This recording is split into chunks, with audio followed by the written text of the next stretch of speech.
आइए हाथ जोड़ दीजिए। ओम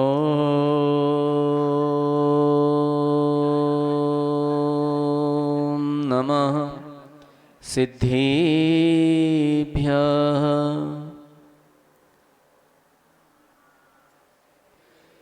ओम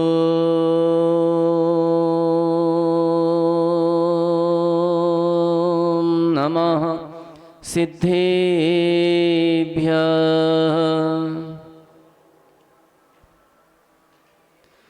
ओम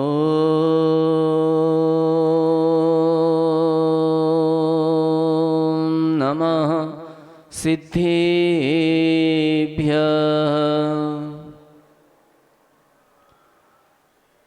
राजीमतीयाः प्रविहाय मोक्षे स्थितिं चकारा पुनरागमायाः।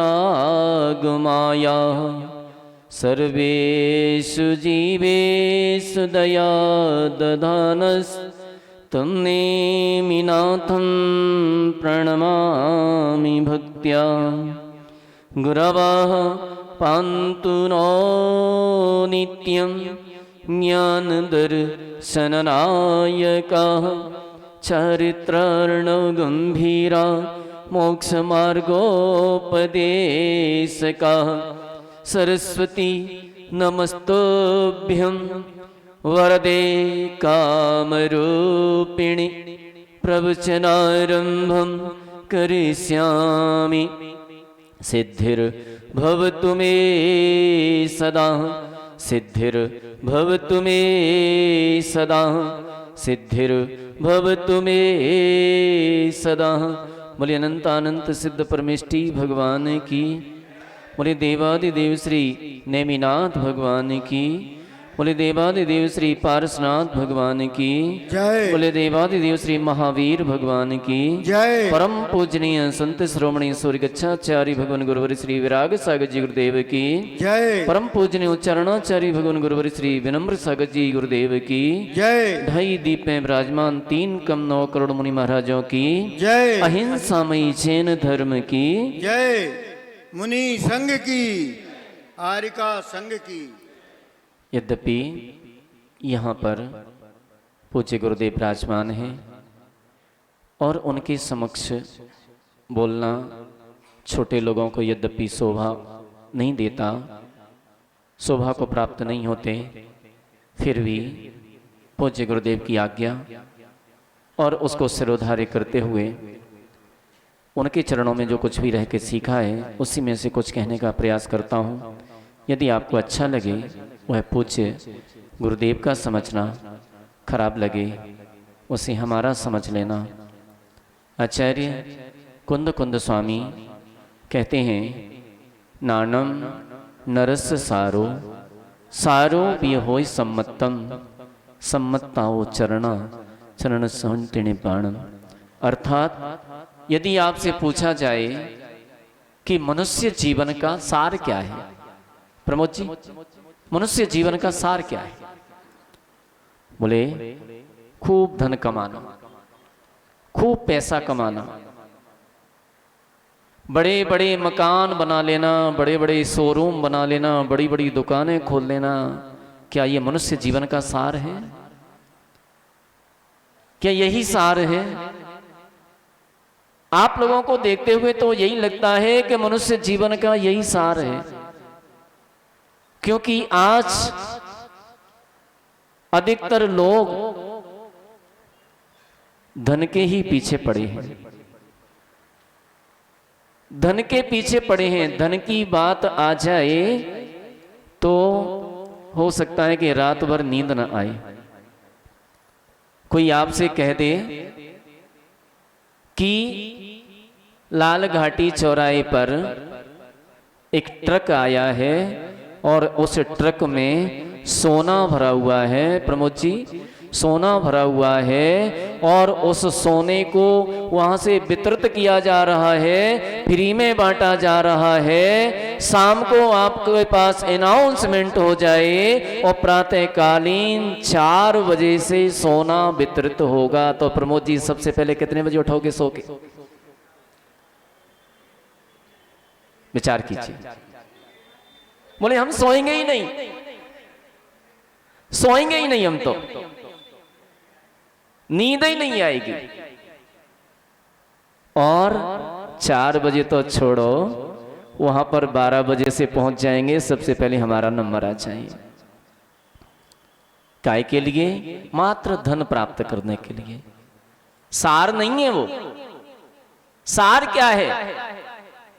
बोले शादी करना, बच्चे पैदा करना, ये मनुष्य जीवन का सार है। उन्हें पढ़ाना लिखाना, सर्विस लगाना, नौकरी पर लगाना, व्यापार कराना, ये सार है। नहीं नहीं, ये भी सार नहीं है मनुष्य जीवन का, क्योंकि ये सब कार्य तो जानवर भी कर लेते हैं, त्रियंच भी कर लेते हैं।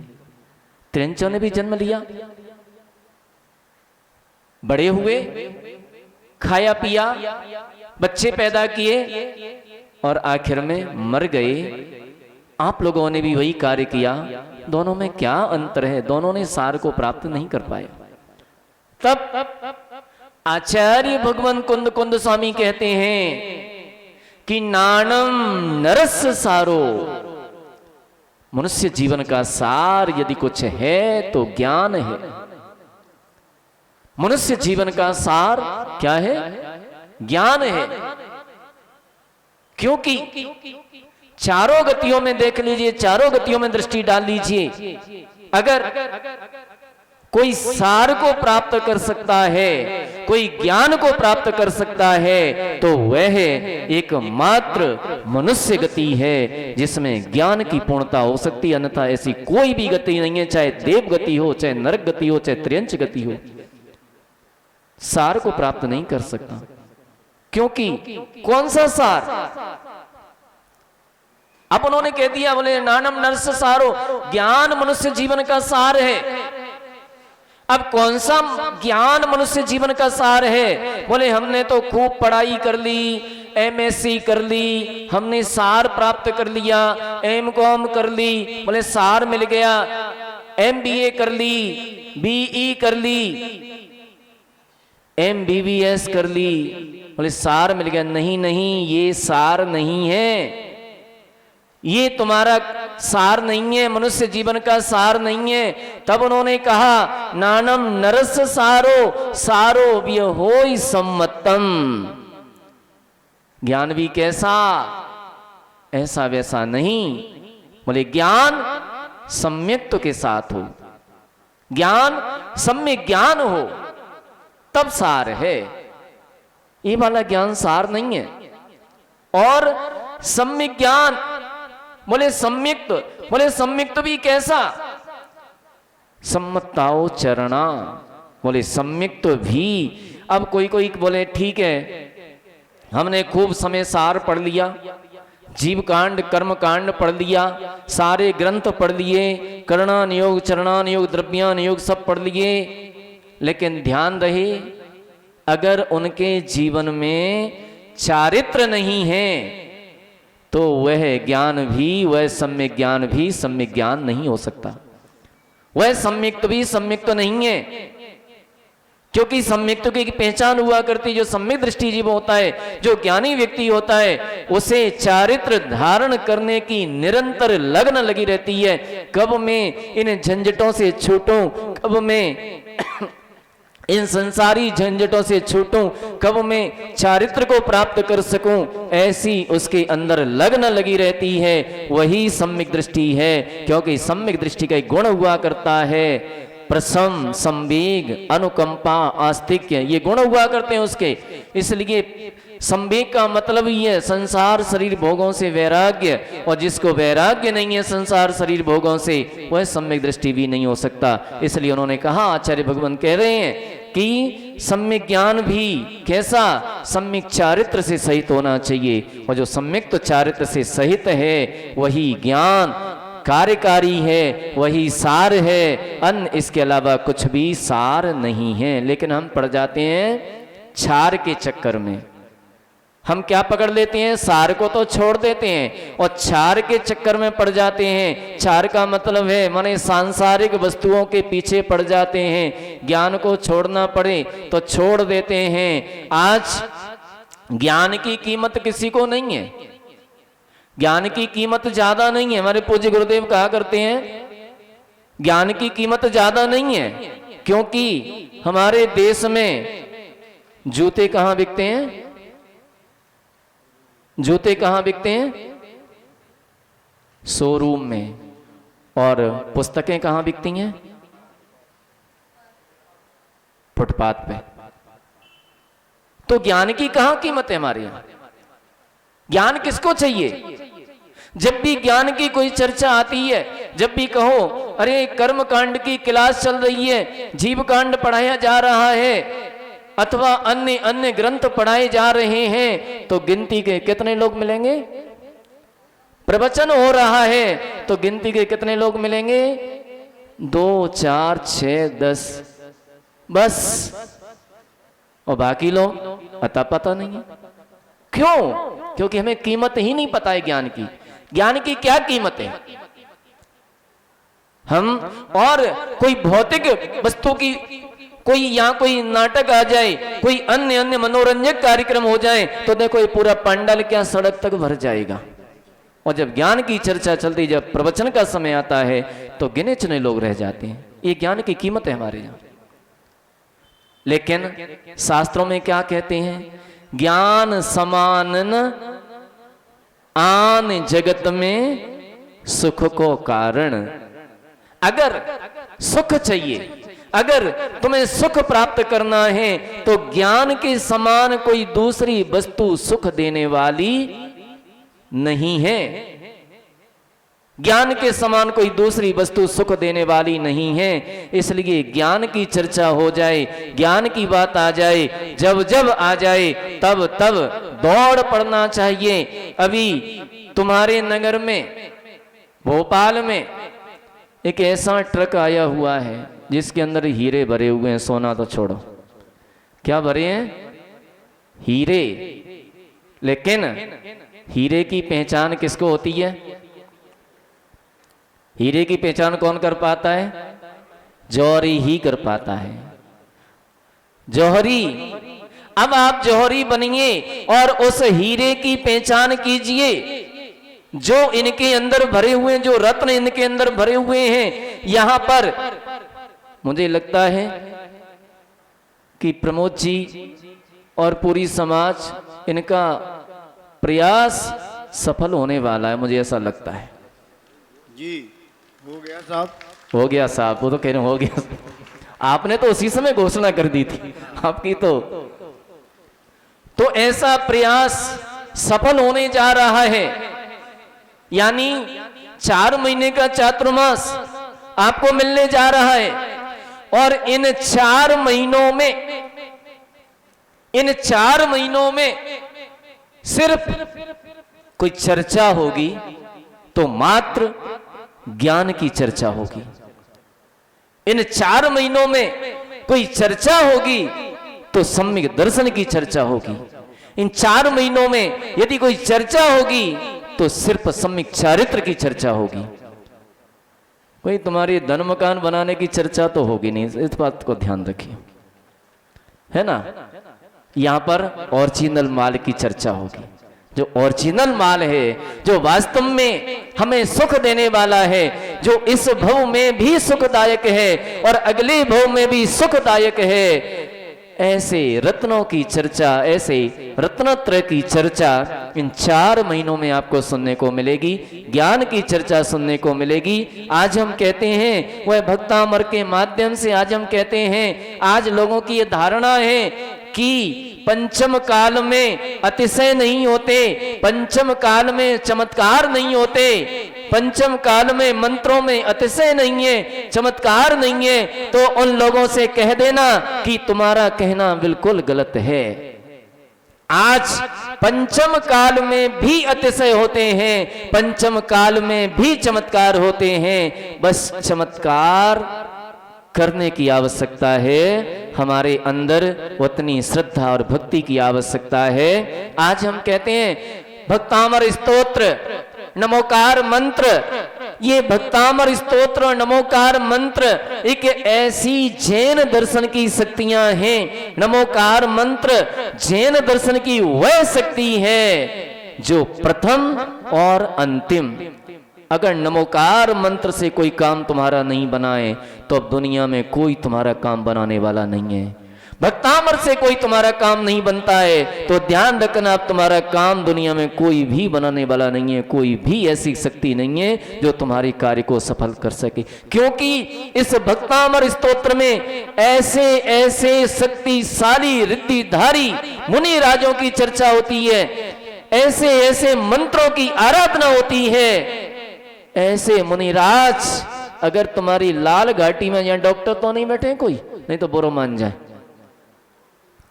ऐसे ऐसे मंत्रों की चर्चा, ऐसे ऐसे रिद्धिधारी मुनिराजों की चर्चा, जो आप बीमार हैं और बीमार हैं तो मात्र दृष्टि डालने, वो एक बार देख लें तो उस व्यक्ति का रोग ठीक हो जाता है। ऐसे ऐसे रिद्धिधारी मुनिराजों की चर्चा होती है। किसी व्यक्ति को कोई परेशानी है, उनका पसीने की हवा लग के उस व्यक्ति को छू जाए, उस व्यक्ति का रोग ठीक हो जाता है। ऐसे ऐसे रिद्धिधारी मुनिराजों की चर्चा इस भक्तामर के माध्यम से की जाती है। मात्र आवश्यकता है आपको अपनी श्रद्धा को जागृत करने की, आवश्यकता है आपको उन मंत्रों को शुद्धता से पढ़ने की, क्योंकि हम पढ़ें कुछ पढ़ जाएं, कुछ पढ़ लें, ना तो ये पता है क्या सही है क्या गलत है, ना शब्दाचार का पता है, ना अर्थाचार का पता है, ना उभयाचार का पता है। अब कहो कि मंत्र में शक्ति नहीं है, अब कहो कि मंत्र काम नहीं करता है, अब कहो कि पंचम काल में चमत्कार नहीं होता है। अब होगा कैसे? के कुछ रहे हो कर कुछ रहे हो। अब वो मंत्र में एक मात्रा कम थी तो कौन सी देवी आ गई? कानी देवी आ गई। एक में ज्यादा थी तो बड़े बड़े दांतों वाली देवी आ गई। अब मंत्र क्या करे? तुम्हारी कमी किसकी है? आखिर तुम्हारी ही कमी है। तुम उस मंत्र को गलत क्यों पढ़ रहे हो? तुमने उस स्तोत्र को गलत क्यों पढ़ा है? अगर गलत पढ़ोगे और फिर कहोगे कि हमें सही वस्तु मिल जाए, हमारी मनोकामना पूरी हो जाए, तो कैसे होगी? भोजन करना है। अगर आपको भोजन करना है और इशारा यूं कर रहे हो तो क्या आएगा प्रमोद जी? भोजन की थाली आएगी कि पानी का गिलास आएगा? अब पानी ही तो आएगा, भोजन तो आ नहीं जाएगा। पानी पीना है और यूं कहो तो भोजन आएगा, पानी थोड़ा ही आएगा। इसी प्रकार से हम जब पढ़ते हैं वंदे तदगुण लब्धे, वंदे तदगुण लब्धे, अब उन अवगुणों को पाने के लिए आपकी वंदना करता हूं। अब काय को पाने की इच्छा कर रहे हैं? अवगुणों को। और आ क्या जाए? गुण आ जाए। अब गुण कहां से आएंगे? अब तो क्या आएगा? अब गुण आ जाएंगे। जितने संसार में अवगुण है वो सारे आ जाएंगे और आ जाते हैं, भरे हैं हमारे सबके अंदर। वंदे तदगुण लब्धे। तो हम कहां गलती कर रहे हैं? कैसी गलती कर रहे हैं? किस प्रकार से कर रहे हैं? मंत्र को किस तरह से पढ़ा जा रहा है? स्तोत्र को किस तरह से पढ़ा जा रहा है? क्या पढ़ रहे हैं? क्या पढ़ना चाहिए? ना तो हमें शब्दाचार का पता है, ना हमें अर्थाचार का पता है। और जब ये पता नहीं होगा तो उभयाचार कैसे बनेगा? उभयाचार नहीं बनेगा तो सम्यक ज्ञान कैसे बनेगा? और सम्यक ज्ञान नहीं बनेगा तो सम्यक रूप से मंत्र का जाप कैसे हो पाएगा? और जब सम्यक प्रकार से मंत्र का जाप नहीं होगा, अपनी शक्ति को मंत्र खो देगा, वो अपनी शक्ति का प्रयोग कैसे कर पाएगा? एक बार नमोकार मंत्र पढ़ने में आप 10 गलतियां पढ़ जाते हो, एक साथ 10 गलतियां पढ़ते हो। बताइए नमोकार मंत्र की शक्ति कैसे आपको दिखेगी? कैसे उसका अतिशय चमत्कार हो पाएगा? इसलिए आज ऐसे कई अनुभव, ऐसी कई घटनाएं जो पूज्य गुरुदेव ने जैसा भक्तामर पढ़ा, उस व्यक्ति ने वैसा पाठ किया, वैसा पढ़ा, तो उसे जो भी उसकी मनोकामना थी वह पूरी हुई। ऐसी कई घटनाएं जो पूज्य गुरुदेव भक्तामर के माध्यम से, कोई कहे चमत्कार, कोई कहे अतिशय, कोई जादू टोने टोटके, ये सब कुछ नहीं। सिर्फ भगवान आदिनाथ 24 तीर्थंकर भगवंतों की भक्ति, उस भक्ति के माध्यम से आज जो पूज्य गुरुदेव भक्तामर पढ़ाते हैं, जिस तरह से वो मंत्रों का उच्चारण करवाते हैं, जिस तरह से वो अक्षरों का उच्चारण करवाते हैं, आज उसी प्रकार से जो व्यक्ति उन मंत्रों का, उन स्तोत्रों का वास्तव में उच्चारण करता है, उसे अपने जीवन में उसकी कैसी भी मनोकामना हो, कुछ भी हो। अब ये मत कह देना कि ऊपर से फूल टपक पड़े, आसमान के फूल मिल जाए, असंभव नहीं कहना, लेकिन जो दुनिया में संभव है वे सारे कार्य उस भक्तामर के माध्यम से संभव हैं, उस भक्तामर के माध्यम से हो जाया करते हैं। कैसे भी कार्य हो, किसी प्रकार की आपके जीवन में परेशानी है, एक बार पूज्य गुरुदेव के मुखारबिंद से उस भक्तामर को जरूर पढ़ लेना, और उस भक्तामर को पढ़ करके फिर आप उस भक्तामर का प्रयोग करना। उस भक्तामर का प्रयोग आप करेंगे, आपके जीवन में उस भक्तामर का अतिशय चमत्कार दिखाई देगा। देखिए पंचम काल में कैसे चमत्कार नहीं होता है, आप देखिए, अवश्य होगा। ऐसी कई घटनाएं हैं, ऐसी कई बीमारियां, कैंसर जैसे रोग, और कैंसर जैसे रोग पर देश में नहीं विदेश में, अमेरिका जैसे देशों में भक्तामर पर रिसर्च चल रहा है कि उस भक्तामर के माध्यम से, उस भक्तामर की हीलिंग आदि के माध्यम से वह कैंसर जैसा रोग भी ठीक हो जाता है। और इसलिए हम नहीं कर पाते हैं। देखो एक बार की घटना, एक छोटी सी घटना में आपको बता देते हैं। एक व्यक्ति था, एक व्यक्ति, ठीक है, और वह व्यक्ति झाड़ फूंक करता था, झाड़ा लगाता था। उसके पास कैसा भी व्यक्ति पहुंच जाए, बीमार हो, कैसी भी दर्द हो, कहीं भी हो, पेट में दर्द हो, सिर में दर्द हो, कैसा भी हो, पहुंच जाए। और पहुंचता था तो वहां पर जाकर के वह एक बार झाड़ा लगा देता था, वह व्यक्ति ठीक हो जाता, यहां से रोता हुआ जाता था और वहां से हंसता हुआ जाता था। एक दिन कोई जैनी पहुंच गया, कोई जैन व्यक्ति पहुंच गया, और जैन व्यक्ति पहुंच करके जैसे ही उसने मंत्र पढ़ा, ओम ह्रीं मरम अस्या ओसा नमा, इस मंत्र से झाड़ा लगाया। उस व्यक्ति ने कहा ये मंत्र तो हमारा हम रोज पढ़ते हैं, तब भी ठीक नहीं होता है, और तुम्हारी झाड़ने से, बोले ये मंत्र तुम्हें कहाँ मिला था?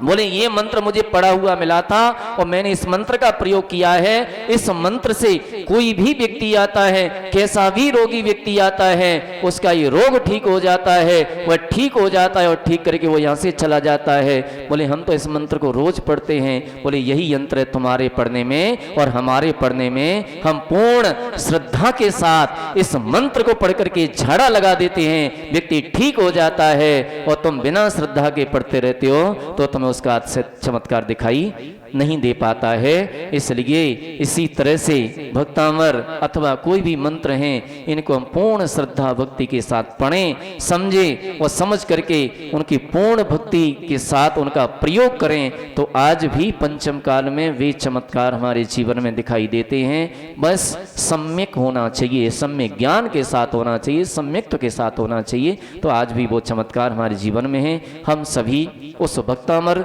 रूपी स्तोत्र के माध्यम से अपने जीवन में ज्ञान को प्राप्त करें, उस सार को प्राप्त करने का प्रयास करें। अभी आपके बीच में अवसर अक्सर आने वाला है, शीघ्र वह अवसर आने वाला है, और उस अवसर का आप लाभ उठाएं। इन्हीं पवित्र भावनाओं के साथ बोले महावीर भगवान की जय।